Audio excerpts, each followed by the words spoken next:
అంజన్న ఆలయానికి Andhra Pradesh deputy CM Pawan Kalyan గారు రావడం, టీటీడీ నుంచి మరి దాదాపుగా 35 కోట్ల రూపాయల నిధులు కూడా విడుదల చేయడం మరి చాలా సంతోషం. రేవంత్ రెడ్డి ప్రభుత్వం, కాంగ్రెస్ ప్రభుత్వము 2 ఏళ్లుగా నయా పైసా ఇవ్వకుండా పొరుగు రాష్ట్రం డిప్యూటీ సీఎం వస్తే ఆయనతో వట్టిగా చేతులు ఒప్పుకుంటూ పోయి మరి ఆయన చెప్పిన దానికి చప్పట్లు కొట్టి చెప్పడానికి అట్లా చేయడానికి సిగ్గని అనిపించలేదా ఆ మంత్రికును ఎమ్మెల్యేకి?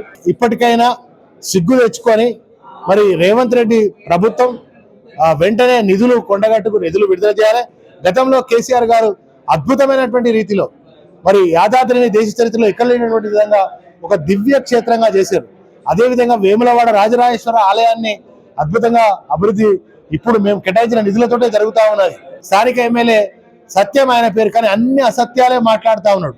మరి కొండగట్టు నిధులు తీసుకురావాలనేటువంటి అది సోయిపోయి సత్యం అసత్యాలు మాట్లాడుతున్నటువంటి